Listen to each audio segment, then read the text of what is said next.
नमस्कार मित्रांनो, मी डॉक्टर पवार, न्यायवैद्यक विशेषज्ञ.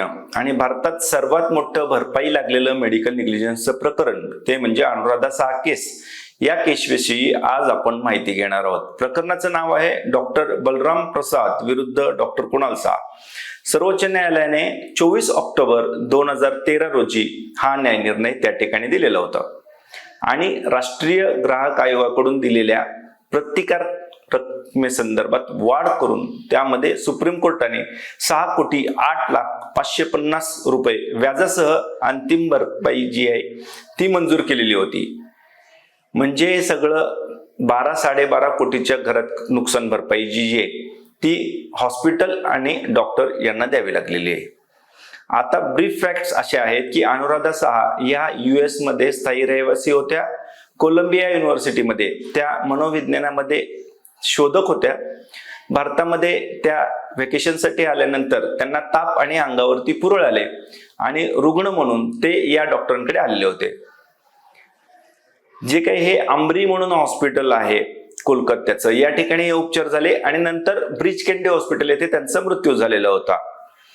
त्यांचं रोगनिदान जे आहे ते टॉक्सिक इपिडर्मल नेक्रोलायसिस म्हणजे स्टीव्हन जॉन्सन सिंड्रोम सारखी एक स्किन रिएक्शन आहे आणि त्यानंतर जंतू संसर्ग झाला, सगळे अवयव हळूहळू निकामी झाले आणि त्यानंतर सदर महिलेचा दुर्दैवी त्या ठिकाणी अंत झालेला आहे, मृत्यू झालेला आहे. आता घटना अशी आहे की ज्यावेळी हे कपल भारतात आलं त्यावेळी त्यांना ताप आला, अंगावर पुरळ आले आणि त्यांनी संजय घोष यांच्याकडे प्रायव्हेट उपचार त्या ठिकाणी घेतलेले होते. आणि त्यानंतर डॉक्टर सुकुमार मुखर्जी आंबरी हॉस्पिटल येथे रुग्णाची तपासणी केली आणि या कालावधीमध्ये त्वचारोग तज्ञांनाही दाखवण्यात आलं. डॉक्टरांनी जे आहे त्या ठिकाणी डेपोमेड्रॉल नावाचं स्टेरॉइड जे आहे ते त्या ठिकाणी सुरू करण्यात आलेलं होतं आणि हे डेपोमेड्रॉल इंजेक्शन जे आहे ते पुढे असा दावा झाला की हे हाय डोसमध्ये किंवा जास्त डोसमध्ये त्या ठिकाणी देण्यात आलेलं होतं. आणि या डेपोमेड्रॉल स्टेरॉइड जे आहे देण्यासंदर्भातील काही नियम होते, हे नियम त्या ठिकाणी पाळले गेलेले नव्हते. तर दिवसाकाठी जे काही प्रमाण रुग्णाला जात होतं ते जास्त डेपोमेड्रॉल जात होतं. डॉक्टर सुकुमार मुखर्जी त्यानंतर परदेश दौऱ्यावरती निघून गेले, ते आंबरीमधून बाहेर गेले आणि त्यानंतर डॉक्टर हलदर आणि डॉक्टर चौधरी यांनी रुग्णांवरती उपचार सुरू ठेवले. मॅनेजमेंटची जबाबदारी त्यांच्याकडे आली. Steroid dosing, IV fluid, nutritional support या संदर्भात उणिवा आहेत अशी यामध्ये तक्रार झाली. त्यानंतरच्या काही दिवसामध्ये रुग्णाची प्रकृती बिकट होत गेली. रुग्णाला चार्टर्ड प्लेनने ब्रिच केंडी हॉस्पिटल मुंबई येथे दाखल करण्यात आले. त्या ठिकाणी त्यांना जंतू संसर्ग झाला, शरीरामध्ये पूर्णपणे त्यांच्या ते इन्फेक्शन पसरलं. डॉक्टर उदवादी आहे त्यांच्यावरती उपचार करत होते, परंतु रुग्णाला SIRS विकसित झाल्यामुळे रुग्णाचा या सगळ्या जंतू संसर्ग, टॉक्सिक इपिडर्मल नेक्रोलायसिस आणि गंभीर सगळे एका पाठोपाठ एक अवयव जे आहे ते बंद पडत गेले आणि त्या ठिकाणी 28 मे 1998 रुग्णाचा जो आहे तो मृत्यू झालेला होता. म्हणजे 6/5च्या आधी त्यांना त्रास होत होता, 6/5ला त्या दाखल झाल्या, 28 तारखेपर्यंत हे उपचार सुरू राहिले. असा हा लॉंग ड्युरेशनचा उपचाराचा जो आहे तो हा ट्रेल होता. मुख्य आरोप असे झाले की चुकीचे किंवा जास्त डोसमध्ये IV दिले, आवश्यक IV फ्लुइड, न्यूट्रिशनल सपोर्ट देण्यात आला नाही, त्वचारोग तज्ञांची सल्ला घेतला परंतु अप्रोप्रिएट व्यवस्थापन झालं नाही, निग्लिजंट मॉनिटरिंग त्या ठिकाणी झालं, रुग्णाला ज्या काही सुविधा पुरवणं रुग्णालयाने आवश्यक होतं त्या ठिकाणी पुरवले नाहीत आणि या सगळ्या कारणाने मृत्यू झाला आणि त्यामुळे त्यांचं प्रॉस्पेक्टिव्ह अर्निंग त्या ठिकाणी गेलं. रुग्णाच्या कुटुंबियांना पेन सफरिंग मधून जावं लागलं. रुग्णाच्या हसबंडचा लॉस ऑफ कन्सर्टियम त्या ठिकाणी झाला आणि त्यामुळे मोठं आर्थिक नुकसान त्या ठिकाणी कुटुंबाचं झालं, म्हणून ही नुकसान भरपाई मागण्यात आलेली होती. रुग्णालयाने हे सगळे आरोप निराधार आहेत असं सांगितलं. आम्ही सगळं योग्य डोस मध्ये दिलेलं आहे असं सांगितलं. जे काही उपचार केले, सुविधा पुरवल्या, ह्या आवश्यक होत्या त्या स्टँडर्ड ट्रीटमेंट प्रोटोकॉल प्रमाणेच आम्ही केलेल्या होत्या असं त्यांनी त्या ठिकाणी दावा केला.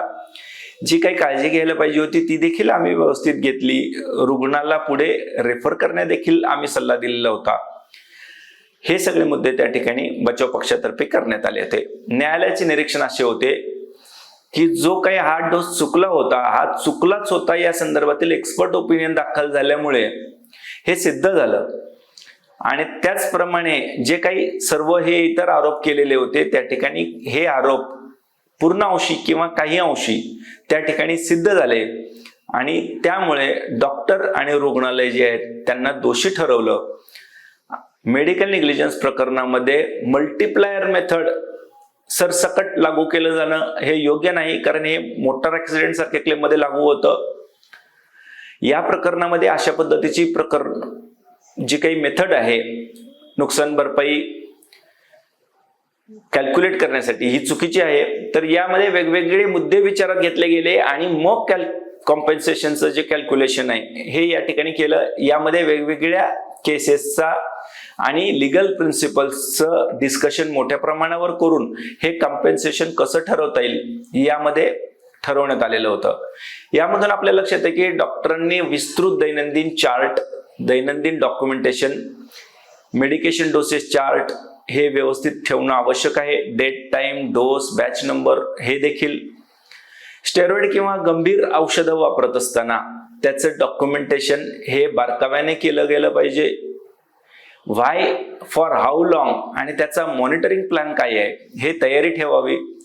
टॉक्सिक एपिडर्मल नेक्रोलायसिस सारख्या रेअर रिॲक्शन्स झाल्या असताना ताबडतोब स्पेशलिस्ट कन्सल्टेशन घ्यावं, इन्फॉर्म कन्सेंट घ्यावी आणि रिस्क डिस्कशन म्हणजे रुग्णाच्या नातेवाईकांशी रुग्णाशी संवाद ठेवावा.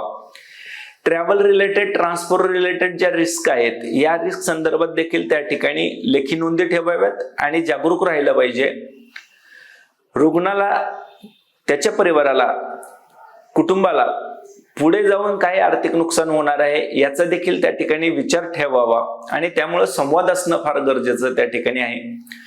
डिटेल्ड डॉक्युमेंटेशनला कोणताही पर्याय नाही, इन्फॉर्म कन्सेंटला कोणताही पर्याय नाही.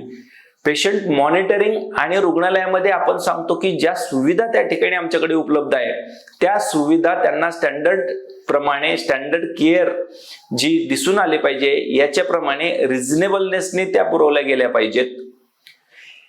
जे काही इलाजाचा निर्णय घेतात तो सिनियर कन्सल्टंट किंवा स्पेशलिस्ट डॉक्टरांशिवाय घेऊ नका. इन्फेक्शन कंट्रोल सिस्टम आपली जी आहे त्याचे प्रोटोकॉल जे पाळले गेले पाहिजेत ते प्रॉपरली पाळले जातात का हे पाळलं घेणं आवश्यक आहे. रुग्णाची मॉनिटरिंग करत असताना कर्मचारी प्रशिक्षित आहेत का, ते मॉनिटरिंग व्यवस्थित करत आहेत की केवळ पाट्या टाकत आहेत याकडे लक्ष देणं गरजेचं आहे. त्यामुळं ही सगळी सतर्कता, वैज्ञानिक पुरावे, तज्ञ पुरावे हे अशा पद्धतीच्या वैद्यकीय निष्काळजीपणाच्या प्रकरणामध्ये डिस्कस झाल्याचं आपल्याला विशेष बाब म्हणून दिसून येतं. ही लँडमार्क केस याच्यामुळे आहे की याच्यामध्ये हा मोठा धक्का वैद्यकीय क्षेत्राला होता की इतकं मोठं कॉम्पेन्सेशन कशा पद्धतीने लागू शकतं, परंतु ते लागलेलं आहे हे जाण आपल्याला त्या ठिकाणी असली पाहिजे. या प्रकरणाने पुढील येणाऱ्या प्रकरणांमध्ये नुकसान भरपाई कॅल्क्युलेट करत असताना मल्टिप्लायर मेथडचा अनिवार्य वापर टाळून इतर सगळ्या बाबी कशा पद्धतीने लक्षात घेतल्या जातील याविषयी विस्तृतपणे चर्चा करून ज्युडिशियल डिस्क्रिशनचं महत्व या केसने आपल्याला त्या ठिकाणी पटवून दिलेलं होतं. आणि सर्वोच्च न्यायालयाने या प्रकरणामध्ये जे काही पुरावे त्यामध्ये पडताळले गेलेले होते, जे काही साक्षीदार त्या ठिकाणी पडताळले गेलेले होते, जे काही तज्ञ मतं त्या ठिकाणी कोर्टासमोर मांडली गेली होती, या सगळ्यांचा विचार करून मग हा न्याय निर्णय दिलेला होता. आणि डॉक्टरांना वैद्यकीय हलगर्जीपणा, निष्काळजीपणा केलेला आहे, रुग्णालयाने त्रुटी ठेवलेल्या आहेत हे यामध्ये सिद्ध झालेलं होतं. आणि म्हणून हा मोठा दणका त्या ठिकाणी सुप्रीम कोर्टाने जे आहे ते वैद्यकीय क्षेत्राला दिलेला आहे.